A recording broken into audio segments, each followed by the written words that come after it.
Knowing your goals is great, but the most important thing that we all must do to be able to achieve every single one of that goal is... Hey everyone, welcome back to my channel. This is the best channel for all those who are wanting to gain weight by building lean muscle. In today's video, we will be planning our fitness goals for 2021 and to actually set ourselves up for success in the upcoming year. So if you're someone who has always planned fitness goals at the start of every year but have not really been able to achieve all of those fitness goals by the end of that year, then this video is a perfect video for you guys, because we will not just be talking about goals, but we will focus a lot more on how to actually achieve them goals by the end of 2021. Now, knowing your goals is great, but the most important thing that we all must do to be able to achieve every single one of that goal is to recognize any or all possible obstacles in advance, so we can actually find solutions and prepare ourselves in advance for all those obstacles that might come in our way during 2021. And that is exactly what the strategy of this goal setting of mine is, that we plan and take actions in a way that we are already ready with the solutions for all the obstacles that might come in our way, which means there is very less chances of failure during 2021. So I will be sharing with you today my personal 5-step goal setting process. This is a process that I follow for my own goals, not just fitness but other life goals as well, and has worked for me, which is why I decided to share this with you guys in December, so you can plan ahead, plan a month ahead for all your fitness goals for 2021. Now be sure to watch the entire video, as all of these steps work in the order that I've shared them. As well as I will be using the examples of the obstacles and goals that you guys have personally shared on Instagram with me as examples, so I can actually use real life examples to show you how to set your goals and set yourself up for success. Alright, let's get started. I'm going to start by listing out all the 5 steps to goal setting, and then I will get into detail. Step number 1 is to brainstorm all your fitness goals in your diary. Step number 2 is to list out all the possible obstacles. Step number 3, to break down all your goals into small measurable goals. Step number 4 is to set a realistic time frame for each of those goals. And step number 5 is to write down the actions that you must take for each of them goals. Now let's talk about each step in detail. Brainstorming your fitness goals. Now what I want you to do is take a good 2 to 3 days time and write down any kind of goal that you might have that you want to achieve in 2021 on a piece of paper. Now these goals can be as broad as you want, such as gaining 10 kgs weight, building strength, getting body confident, finding a balanced lifestyle, and so on. So this list is basically going to be a big list of broad long-term goals that you want to achieve by the end of year 2021.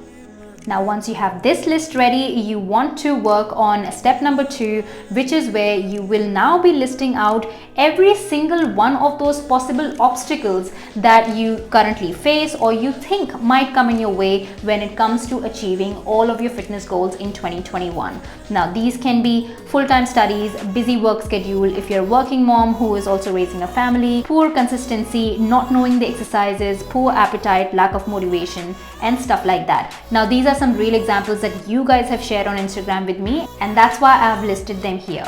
Now I will be addressing all of these later in this video, so be sure to stay tuned till the end of this video, because I will be giving out some solutions that have worked for me in the past and might work for you guys too.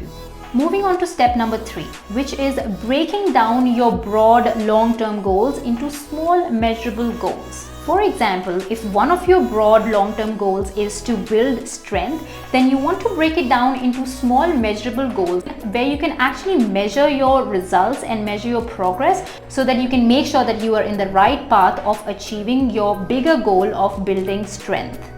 So the question here is, how would you like to measure your strength? Now this could be something that you want to be able to do at least 10 push-ups by the end of 2021, or you want to be able to lift 60 kgs for 10 squats by the end of 2021, or you just want to be able to do 10 pull-ups by the end of year 2021. This is basically you describing where you would like to see that strength coming.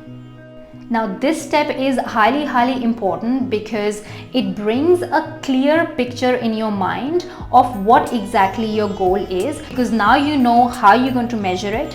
You have given it a specific number that you want to reach, and it is a realistic number. It is easily attainable by the end of the year. So this step provides you with a clarity on what exactly your goal is. Moving on to step number 4, which is basically further breaking down your goals and then setting a realistic time frame for each of those goals. Now, when you do this, I really want you to remember that there is no rush on achieving anything, and you don't want to be harsh on yourself by setting really high standard goals for yourself when you know you don't even have the capability of achieving a certain amount. And instead, think about giving your body time to adjust to weightlifting and additional eating of that extra calories. Now, the way I like to split them further is into quarterly goals. Now, if your 12-month goal is, for example, to lift 60 kgs of squats, then the way I would like to split it is that in first quarter, I would like to focus on lifting 10 kgs of squats, right? Of course, you will start from 2 kgs, 3 kgs, and my goal is by the end of 3 months, I want to be able to lift 10 kgs of squats. And then by 6 months, I want to target on lifting a total of 25 kgs of weight, and so on. Now, for example, if you wanted to gain 10 kgs of weight by the end of 2021, then you just want to split out your goal weight for every quarter, being 2.5 kgs weight by the end of each quarter.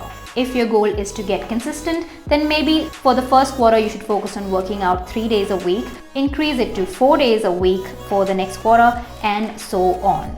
The reason why I like to break them down like this is because this strategy takes off all the pressure of achieving big goals and big numbers into now achieving small goals and small numbers, because easier the task is, better we perform.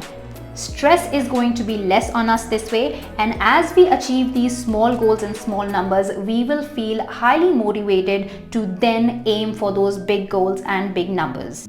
Now, the most important step of all is to set up an action plan that you must take for each goal. Now, using the example of broad goal, which was to gain 10 kgs weight in 12 months, and the quarterly goal split was to gain 2.5 kgs weight each quarter, you now want to be very realistically decide what should be your weekly and daily plan to be able to achieve these quarterly as well as the broad goal. Now, of course, the main focus here would be on lifting heavy weights and eating in caloric surplus. But what your target should be when you're deciding your weekly goal is that you want to try and lift weights at least 3 to 4 times a week. You want to be tracking the weights that you're lifting in each session, and then trying to increase the load every 2 weeks. In terms of eating in surplus, you can try to eat about 50 nutrient-dense calories more each week. Now, these are just some examples that I'm sharing here with you. We all have different capabilities, so please set your quarterly goals as per what your situation is and your capability is.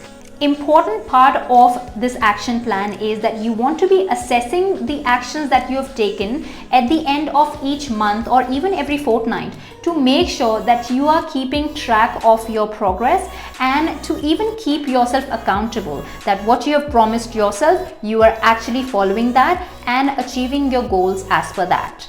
Remember, actions must be realistic and doable as per your situations. So again, don't be harsh on yourself. See what's realistic and see what's doable for you and set an action plan as per that.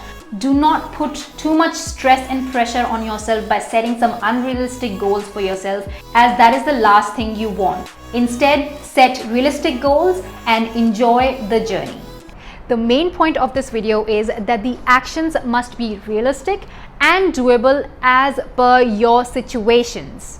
Now, I'm really emphasizing here on situations, as these situations are different for all of us. So you don't want to copy what I do, and I don't want to copy what you do. You need to improvise things and find the plan that works as per your situations. Now let me share some of the obstacles that you guys have shared with me on Instagram, and I would like to then address them and kind of give you a solution and actually show you where you might be failing with those obstacles of yours. Now the major obstacle that I've received from you guys is around time management. Now whether that is because you are a full-time student, or you have a really busy work schedule, or you're a working mom who is also raising a family, I'm the perfect example for that. So the most important thing that you guys must keep in mind when you are actually breaking down your goals into quarterly goals, or even writing down the action plan, is that the actions that you decide for yourself for daily or weekly or monthly, they all should be doable as per your situation. For example, if you're someone with a really busy work schedule and you can only fit in, let's say, 3 workouts a week, then you don't want to set a plan where you have actually written down that you want to be able to do 5 workouts a week. That means you are setting yourself up for failure already. What's going to happen then is, at the end of the week, when you're not able to fulfill that 5 workouts a week, you will feel really low, you will be harsh on yourself, you will lose motivation, which will then lead to being inconsistent, and the cycle never ends. For that, my solution would be to plan a week in advance. Most of us, we know how our coming week is going to be like, whether it's going to be super busy or it's going to be an easy week. Even if it's a super busy week, we might know some of the days when we know that it's not going to be very busy because you have less meetings scheduled or whatsoever. So in that case, what you can do is you can decide the days which are less busy for you, and you can then use those days as your workout days, whether that be 3 days or 5 days. Some weeks it might just be 3 days, some weeks it might be 5 days. That's totally fine. What I'm trying to say here is to be gentle on yourself and to be flexible with your weeks and months. Now that was an example to fit in your workouts. Now when it comes to eating, again, you want to make an action plan where you can actually fit in your meals or snacks as per your situation. If you're someone who only has time to eat 3 meals a day, then you don't want to set yourself an action plan where you have listed out 2 more snacks every single day. If you already know that you won't have time to fit in those 2 snacks, then why would you even add that to your action plan? Because again, when you're unable to eat those snacks at the end of the day, you will feel really low and you will feel really discouraged that you were not able to eat what you promised yourself. Instead, you can either increase the quantity of one of your meals, or as I said before, if you're planning a week in advance, then you can see which days of the week are going to be easy for you. So on those days, you can fix a couple of snacks for yourself to eat and increase your calories on those days. Knowing all these obstacles in advance and knowing what your situations are, you can break down your quarterly and monthly and daily goals accordingly, so you're achieving every single day, which will only motivate you to do even better as you progress in the year. Now some of you guys have asked that you guys have poor appetite, so how to overcome this obstacle? Firstly, I have this video right here where I've shared 11 ways on how you can actually improve your appetite. So definitely go and check this out after watching this video. And secondly, when you're breaking down your quarterly goals or monthly goals, just be very true to yourself, okay? If you're currently eating 1500 calories and if you're setting up an action plan to eat at least 200 calories extra each week from day 1, then it's going to be a trouble for you and you will just see yourself failing by the end of that week. Instead, start with a realistic number of calories that you think you can start from day 1 and you think your body can take it. And then depending on how your body adapts to it, you keep on increasing them calories and reach to whatever the number of calories you must eat for those gains. If you're going to select an unrealistic number to increase those calories each week, what will happen then is that you might feel bloated, which will then affect your ability to even consume your regular meals that you were already consuming. That means you are setting yourself up for failure, and which is why you want to be very realistic with that number of calories that you want to increase every single week. Another great obstacle that some of you guys have shared with me is not knowing all the exercises and all the forms and having that fear that they might do something wrong. And the best solution for that is either hire a coach who can actually guide you in your initial months, so you can build that confidence, understand the forms and exercises, so that you can then challenge yourselves without any guidance in the coming months and years. That being said, you can hire me by joining my 6 weeks program. Or another option is that you can watch workout tutorials. I have so many workout tutorials on my channel, so you can watch them, understand them, educate yourself, and then slowly progress from there. So when you're lacking in education, the only solution for that is to actually study and research about it, so you can upgrade your knowledge about that particular thing. That were all the points that I think you should consider when you're writing down your fitness goal plan for 2021. Those were all the points that I really would like you guys to keep in mind when you are planning your goals for 2021. One major thing that I would like to emphasize here is, if you can build the habit of planning your weeks at least a week in advance, then that way you can set up a plan which will then align with your quarterly goals and eventually your annual goals. So I hope you guys found this video helpful and would use my 5-step goal setting process in your life to set up a plan that will produce results. You have a good 1 month to plan in advance for all your fitness goals for 2021. So I'm going to leave you all to do your little planning for 2021, and I will see you in the next video. Till then, take care. Bye guys.